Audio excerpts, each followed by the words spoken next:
Champions trophy updates కోసం చూస్తున్నారా మయా? మనం అప్డేట్స్ ఇచ్చేలోపు పాకిస్తాన్ ఇంటికి వెళ్ళిపోయింది మయా. టాస్ గెలిచి ఫీల్డింగ్ ఎంచుకుంది మయా పాకిస్తాన్.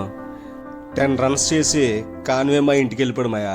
ఆ తర్వాత మన ఇండియన్స్ అందరికీ మాయా కేన్ విలియమ్సన్ మాయ వచ్చాడు మయా. మాయ ఇలా వచ్చి అలాగ వెళ్ళిపోయాడు మయా. మిచెల్ మాయ కూడా ఇలా వచ్చి అలాగ వెళ్ళిపోయాడు మాయా. ఆ తర్వాత స్టార్ట్ అయింది మాయా లేతమ్మాయ విల్లెంగ్ మాయ కలిపి 4వ వికెట్కి 118 పరుగులు పార్ట్నర్షిప్ మాయా. ఆ తర్వాత వచ్చాడు మాయా గ్లెన్ ఫిలిప్స్ మాయా. దొరికిన బౌలర్ని దొరికినట్టు ఓచకోత కోసేసాడు మాయా. ఆ కొట్టుడు మామూలుగా లేదు మాయా. టార్గెట్ 321 మాయా. ఆఫ్టర్ ఆల్ 321 కదా అని స్టార్ట్ చేశారు మాయా మన పాకిస్తాన్ బ్యాట్స్మెన్లు. 10 ఓవర్లకి 22 కొట్టేశారు మాయా. 20 ఓవర్లు అయ్యాయి మాయా, 30 ఓవర్లు అయ్యాయి మాయా, 40 ఓవర్లు అయ్యాయి మాయా. కానీ వీళ్ళు కొట్టడం మాత్రం ఎక్కడా కనిపించలేదు మాయా. ఫైనల్గా పాకిస్తాన్ ఓడిపోయింది మాయా 60 రన్.